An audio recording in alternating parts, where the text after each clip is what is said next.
네, 내일 중국을 국빈 방문하는 문재인 대통령이 중국 국영 CCTV와 가진 인터뷰에서 사드 배치와 관련해 서로 입장을 바꿔 생각해 보자는 역지사지의 정신을 강조했습니다.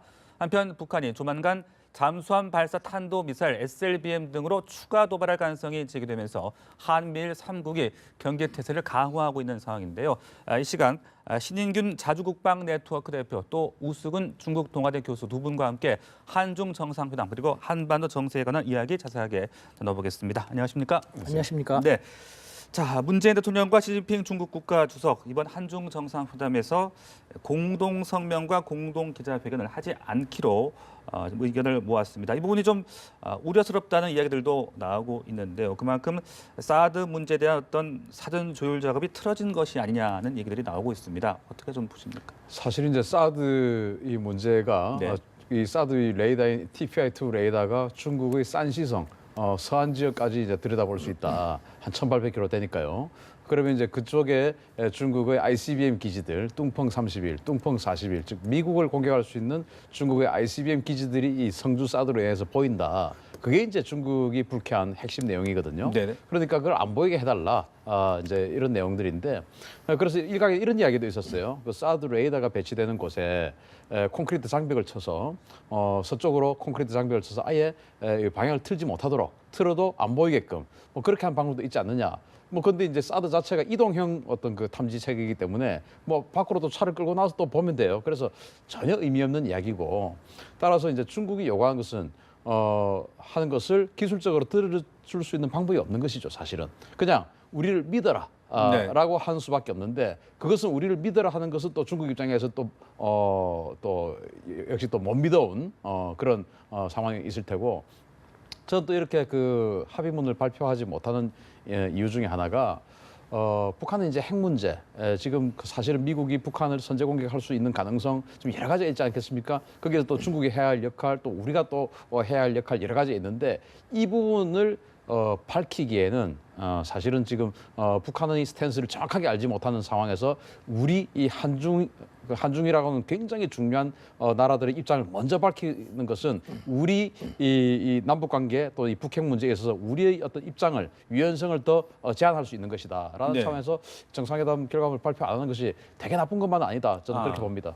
예, 거기에 대해서 저도 이제 공감을 합니다. 네. 그러면서 이제 거시적인 측면에서 우리가 접근할 필요가 있는데 저는요, 그 이번 정상회담에 대해서 한마디로 평가한다면은 봄이 오네요라고 말하고 싶습니다. 예. 제가 이렇게 방송 나와서 이렇게 긍정적으로 얘기하는 적이 어떻게 하다 보면은 별로 없었는데 네. 이번에는 상당히 긍정적인 신호입니다. 봄이 저 앞에 왔는데 그 공동 언론 합의문을 발표하지 못했다라는 것 최선이 아닌 차선의 방법을 우리가 택했다라는 것인데 무엇보다도 이렇게까지 나오는 중국이 이렇게까지 나온다는 것은 그만큼 우리와의 관계 회복을 빨리 원한다라는 것입니다.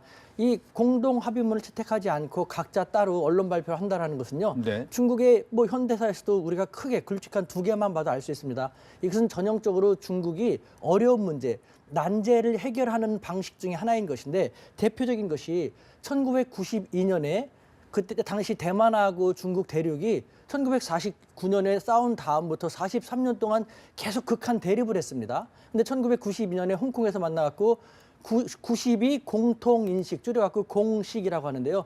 1992년에 공통인식이라는 걸 만들었습니다. 가장 핵심이 되는 하나의 중국을 서로 인정을 하자. 하나의 중국을 서로 인정을 하면서 해석은 이 중국이 대륙을 얘기하는 것인지 대만을 얘기하는 것인지 각자가 알아서 해석하면 좋다. 다만 우리는 공통점을 찾았다. 그걸 토대로 교류 발전의 전기를 마련했거든요. 그다음에 일본도 마찬가지입니다. 흑모병멸을 해가지고 잘 아시다시피 등소평이 일본에 방문을 한 다음에 양국의 조도 문제라든가 뭐 일본말로 하면 생카쿠 쇼도 따위따위 문제 있지 않습니까? 영토 문제 그것 때문에 중일 관계가 계속해서 수교한데면도 20년 동안 발전을 못했거든요. 그러다 보니까 등소평이 제안한 것이 자 지금 해결할 수 없는 것은 지금 해결하지 않는 것도 하나의 좋은 해결 방법입니다. 100여 년이 지나면은 양국 간에 현명한 사람이 나타나서 잘 해결할 수 있을 테니까 지금은 뒤로 물러둡시다. 라고 하면서 해결을 했거든요. 이와 같이 어려운 것 같은 것은 뒤로 슬쩍 밀어두는 것. 네. 그런 식으로 하면서까지 교류의 물꼬를 터가지고 교류를 하고 싶다라는 것이 중국이 난제를 해결하는 방식이고 이제 우리에게 사드 문제에 대해서도 이와 같은 방법을 들이고 나오면서 사드보다는 한중 간의 관계를 더욱 중시하겠다라는 그런 모습을 보여준 것이기 때문에 네. 우리가 시진핑 주석이 국내 문제 때문에 사드 문제 언급할 겁니다. 그다음에 삼불 원칙 언급할 것인데 거기에 우리가 너무 언급했다 또 했다라고 할 필요가 없이 중국 국내용으로 언급할 수밖에 없다는 걸 인정을 하면서 봄을 맞이할 준비만 하면 된다는 생각입니다. 네, 그런가 하면 문 대통령이 이 중국 방문에 앞서서 또 중국 국영 CCTV와 인터뷰를 가졌더라고요. 이 사드 관련 질문들이 상당히 좀 많이 나왔는데 문 대통령이 역지사지 입장을 강조를 했습니다. 그 부분은 어떻게 좀 보셨습니까? 이것이 저는 제대로 그러니까 봄이 오나라고 제가 평가하는 것 중에 하나도 중국 입장에서 바라볼 때 한국에게 그동안 역지사지가 상당히 부족했다고 중국에서는 생각했습니다. 우리는 우리 입장에서 중국이 너무 일방적이라고 하지만 네. 저는 한국인입니다. 저는 친중파가 아니라 친대한민국파거든요. 저는 중국에서 이 한중 관계를 볼 때 우리가 좀 일방적으로 나가고 피해의식이 강하다는 생각을 많이 들었는데 우리 대통령이 역지사지를 먼저 들고 나왔다라는 것 네. 중국이 되게 환영할 만한 것이거든요. 그리고 그 역지사지라는 것은 사드에 대해서 평행선 쪽을 달리는 입장이지 않습니까? 중국의 입장이 있고 한국의 입장이 있고 여태까지 우리는 우리의 입장만 쓰고 중국은 중국의 입장만 섰다고 생각했는데 상대방의 입장을 서서 한번 돌아보자라는 것, 네. 중국이 원했던 것을 중국의 대통령께서 말씀하셨다라는 것, 그것만으로도 상당히 고무적이거든요. 하나를 더 붙이면은 중국 당국자가 제가 이제 4일 전에 다시 또 들어왔는데요. 그런 말을 하죠. 중국 같은 나라는 정치적인 장애물만 해결이 되면은 나머지는 일사천리다. 나머지 문제는 일사천리로 해결된다고 했는데 여기서 정치적 장애물이 뭔지 아십니까? 한중 정상회담에서 정치적 장애물은 큰 거 하나하고 조그만 거 하나가 있는데 조그만 것은 한미 군사훈련, 적어도 평창 동계올림픽 기간 동안만큼은 네. 올림픽 정신도 평화의 정신이니까 군사훈련을 연기하도록 한국이 미국에다가 많이 요청을 했으면 좋겠다. 그것은 한국의 힘으로 할 수 없지만 그런 모습만 보여줬으면 중국은 고맙겠다라는 것이고 가장 핵심적으로 한중 정상회담에서 중국이 관심 있게 보는 것은 삼불 원칙입니다.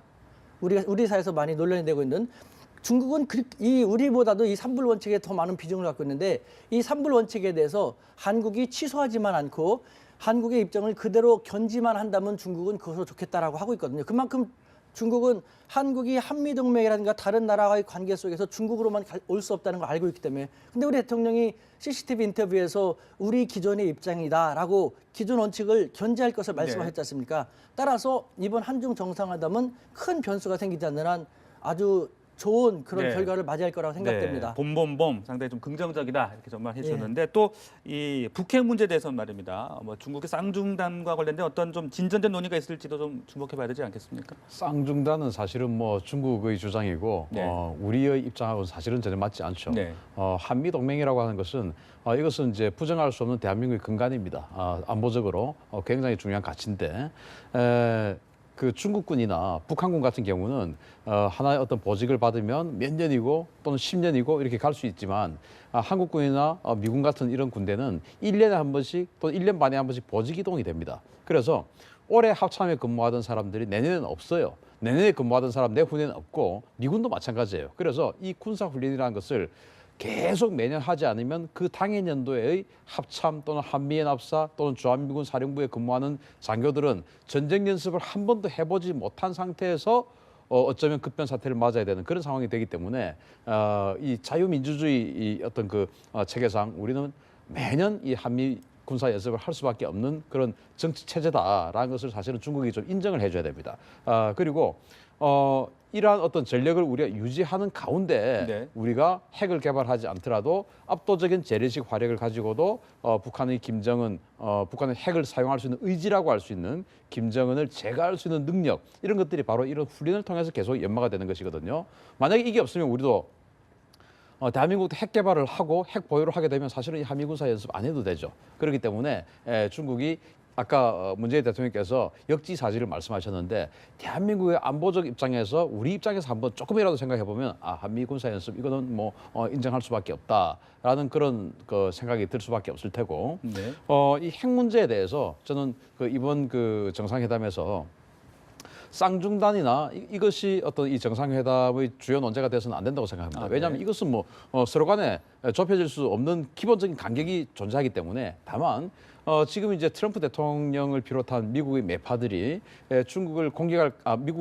북한을 공격할 가능성이 굉장히 지금 높아지고 있는 상황이지 않습니까? 또 그 기간이 지금 그 골든 타임이 3개월밖에 남지 않았다라고 주장하는 그런 상황이에요. 즉 3개월이 지나면 미국이 공격할 거냐 아니면 북한을 핵 보유국을 인정해 줄 거냐라고 하는 그런 결정의 시점이 다가올 수도 있는 상황이다. 그럼 그동안 미국이 이 20세기 초강대국, 21세기 유일 강대국의 지위를 유지하다가 중국의 지금 도전을 받고 있는 상황인데 과연 북한이라는 적대적인 어떤 그 핵보유국을 인정할 것이냐? 저는 굉장히 가능성 낮다고 보거든요. 그러면 공격을 할 가능성이 오히려 높다. 네. 그러면 미국이 북한을 공격하게 돼서 중국이 컨트롤할 수 없는 어떤 그 친미 성향의 정부가 들었으면 중국으로서는 최악의 상황이죠. 따라서 중국과 이번 정상회담에서는 이 한반도에 어떤 무력 충돌이 발생하지 않는 어떻게 해서 한반도에 무력 충돌이 발생하지 않게 상황 관리 잘할 것이냐. 거기에 중국의 역할은 뭐고 우리의 역할은 뭐다. 한 그런 것들을 현실적인 논의를 하지 않을까 싶습니다. 네, 자 이런 가운데 북한의 다음 행보, 다음 도발 가능성 지금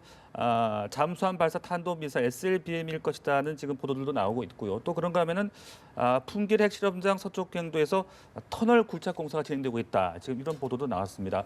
다음 도발 가능성 어떻게 파악하고 계십니까? 오늘이 12월 12일이에요. 네. 바로 5년 전 12월 12일에 무슨 일이 있었냐면 2012년이죠. 그날 은하 3호라는 로켓을 그 외신 기자들 대거 초청해가지고 발사한 날이 오늘입니다. 그리고 또 그 다음에 4년 전 오늘이 무슨 일이 있었냐면 장성택을 채용한 날이에요. 그래서 이 12월 12일 왜 이렇게 자꾸 이런 일이 생기냐? 바로 12월 16일인 이번 주말이 그 김정일이 죽은 날이에요. 김정일 사망일입니다. 네. 그리고 이제 1월 8일은 또 김정은의 생일이죠. 또 2월 16일은 김정일의 생일이죠. 뭐 이런 여러 가지 어떤 정치적 이벤트로 인해서 그리고 또 2월 말에는 한미연합 키 리졸브 훈련이 시작되죠. 이런 여러 가지 정치적 어떤 상황으로 인해서 도발의 가능성이 굉장히 높을 것이다라고 예측이 되고 방금 말씀하셨듯이 그러면 지금 뭘 할 것이냐? 사실은 이 화성 15형을 통해서 전 ICBM 능력을 보여주는 데는 어느 정도는 뭐 성공을 했다고 생각해요. 따라서 지금 보여줄 수 있는 어떤 군사적 능력은 SLBM입니다. 따라서 위성 사진에도 분석이 되어서 보고가 되었지만은 남포 지역에 SLBM을 발사할 수 있는 그 바지선이 지금 만들어지고 있다고 하지 않습니까? 그렇다는 것은 남포 지역에서 SLBM을 쏘는데 그동안 북극성 1형이나 북극성 2형이 보여주었던 것처럼 단거리로 날아가는 것이 아니고 아예 장거리로 굉장히 높이 솟구치는 고각 발사를 할 것이다. 그래서 동해 지역에 있는 미국의 이지스함에서 격추할 수 없을 정도의 고도를 미리 북한 내륙에서 잡아서 동해로 진출할 것이다라는 관측이 되고요. 그것이 이제 이번 연말 정도까지 있을 확률이 아주 높고 그리고 이제 내년 또 2월 12일이 어떤 날인가 하면 바로 그 4년 전에 2월 12일, 13년 2월 12일 날 북한이 3차 핵실험을 했었어요. 그렇죠. 그 3차 핵실험이 사실은 북한이 그동안 1, 2차 핵실험은 좀 실패한 핵실험이 과도기적 핵실험이었는데 3차 핵실험이 그야말로 성공한 핵실험이었습니다. 따라서 그 간쯤에 7차 핵실험을 감행할 가능성이 더 높지 않을까. 그래서 네. 종합적으로 보면 이 그 3월 달까지가 대한민국에서 이 안보상 굉장히 중요한 어떤 그 상황들이 펼쳐질 가능성이 높다. 네. 그렇게 보는 것이죠. 연말 연초에 지금 도발 가능성이 상당히 좀 높다. 좀 이렇게 관측을 하셨는데 그 오늘까지 또 한미일 3국의 미사일 경보 훈련이 또 실시가 됐습니다. 이게 네. 이번에 좀 특히 주목을 받는 어떤 이유가 있는 겁니까? 있죠. 예. 왜냐하면은 그동안에 지금 이제 저 화면에 나오고 있습니다만은 한국의 이지스함 하나 그리고 일본 이지스함 하나, 미국 이지스함 하나가 우리 우리 동해와 이제 그 서태평양에서 탐지를 하고 미국의 이지스함이라고 하는 디카트함이 태평양 연안, 즉 미서부 연안에서 또 작전을 하는데 지구 반대편에서 지금 같이 합동 탐지 작전을 한다는 것은 바로 중국이나 북한에서 미국을 향해서 공격하는 이 ICBM들에 대한 사전 데이터 링크 작업을 지금 최초로 실험하는 것이죠. 미국의 MD 스케줄을 보면 2017년 12월까지 이 태평양 전구 MD 시스템의 네트워크 통합 작업을 하겠다라고 되어 있습니다. 그것은 뭐냐면 사드 레이더, 그리고 이지스함의 레이더, 그리고 팩3의 레이더, 이 모든 것들을 하나로 연동시켜서 하나의, 그동안 사드 따로 이지스함 따로 다 따로 하는데 이걸 하나의 네트워크로 묶어서 몸처럼 다 묶겠다는 것이죠. 여기다가 일본 집어넣고 한국 집어넣고 해서 전구 태평양 MD 시스템을 만들겠다라고 하는 게 17년 연말까지입니다. 지금이죠. 그래서 이번 훈련이 전구 태평양, 뭐 그렇게 보면 이번 정상회담에 삼불의 두 번째가 바로 뭐죠? 한미 우리 한국의 MD가 미국에 편입되지 않는 것, 그게 삼불 중에 두 번째인데, 그렇게 보면 이것들은 굉장히 그 삼불하고는 조금 거리가 있는 것이지만 어쨌든 우리 안보적인 측면에서 미국과의 MD를 같이 하는 것은 굉장히 중요한 것이기 때문에 뭐 하여튼 그런 훈련을 하는 것입니다. 네, 자 이런 가운데 나토 전 총사령관의 또 발언이 주목이 좀 되더라고요. 이 해상 봉쇄로 북한의 수출과 기술 획득을 좀 막아야 한다라고 주장을 하면서 이를 위해서는 중국의 유인과 압박책을 동시에 또 구사해야 한다라고 발언을 했습니다. 이 부분은 어떻게 좀 보셨습니까? 중국은 네. 무슨 일이 있어도 일단 미국도 미국의 국익을 토대로 다양한 정책을 전개하듯이 중국은 중국의 국익을 토대로 어떤 유엔에서건 미국에서건 제재 조치라든가 요청이 온다 하더라도 검토하면서 할 것입니다. 중국은 현재까지 계속 밝히고 있는 바와 같이 유엔을 통한 제재에는 반대한다는 입장을 보이고 있는데, 이번에 우리 대통령이 가서 중국에 대해서도 유엔 제재에 적극적으로 동참해 줄 것을 요청할 거라는 것으로 제가 알고 있는데, 네. 그것도 좋습니다만 정말 중국이 적극적으로 동참을 하기 위해서라면요, 미국이 요청하는 것이 아니라 우리가 요청하는 것에 더 귀담아 들을게끔 우리가 이끌 필요가 있습니다. 중국은 미국이 자신들에게 있어 가장 최대의 위협이라고 생각하기 때문에 미국이나 일본이 제안하는 것에 대해서는 그 의도를 정말 순수한 의도인지를 의심할 수밖에 없는 그런 입장인 겁니다.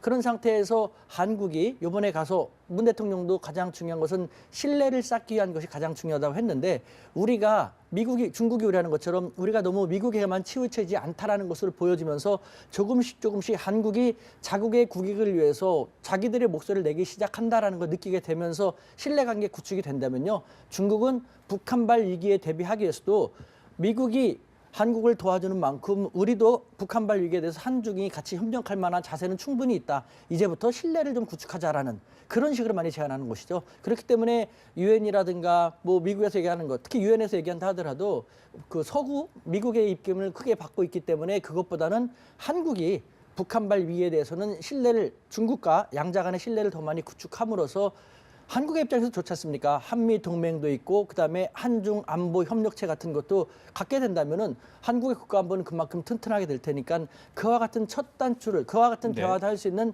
그런 첫 단추를 끼는 정상회담이 되었으면 좋겠다라는 그런 바람도 합니다. 네, 자 한편 데니스 로드먼 얘기도 좀 잠깐 해볼까요? 이 중국에 도착을 했는데 방북을 하고 싶다는 희망을 했습니다만 일단은 불허가 됐고요. 또 이번에 보니까 자신을 북한 평화 특사로 임명을 해달라고 또 얘기를 했더라고요. 글쎄 이게 뭐 방북이 이뤄질 수 있는 겁니까? 어떻게 되는 겁니까? 저는 이 데니스 로드맨이 사실은 이제 1980년대 후반, 90년대 초반의 NBA 농구 스타 아니겠습니까? 네. 그 마이클 조던과 함께 이제 시카고 불스의 최고 전성기를 이끌었던 사람인데, 그러나 이제 여러 가지 어떤 기행, 뭐 악동 이미지 뭐 이런 것으로 인해서 사실 큰 인기는 받지 못했죠. 그런데 지금 이 뜻하지 않게 김정은으로 인해서 이 사람이 지금 세계적인 조명을 받고 있다는 네. 것이죠. 따라서 저는 이 데니스 로드맨이 정말 뭐 평화적인 어떤 그 의지 뭐 이런 게 있는지는 모르겠습니다만은, 그런 그동안에 이 사람이 농구 선수로서 보여줬던 그동안의 장면들과 대입을 시켜보면 그런 것보다는 지금 이렇게 해서 김정은 때문에 자기가 조명을 받으니 네. 그것을 계속 활용하려는 측면이 있지 않느냐. 저는 그렇게 보고, 어쨌든 뭐 이번에 지금 그 북한에는 여러 가지 어떤 그 지금 유엔 안보리 제재에 의해서 이런 방북이 불허가 되어 있기 때문에 뭐 가지를 못했습니다만은, 그래도 데이스 로드만이라고 해도 들어가서 김정은의 어떤 목소리를 가지고 나올 수 있다는 것은 사실 가치는 있는 일이라고 봅니다. 네, 자 그리고 저희가 앞서 리포트에서도 보여드렸듯이 이 8차 군수공업 대회가 개막이 됐습니다. 이 과거에는 비공개로 하는 것이 일반적이었다고 하는데 김정은 들어서는 공개를 하고 있습니다. 이건 어떻게 분석해야 되는 근데 겁니다. 처음 공개했죠. 네. 그리고 그게 바로 백두산을 갔다가 내려오자마자 첫 행사였습니다.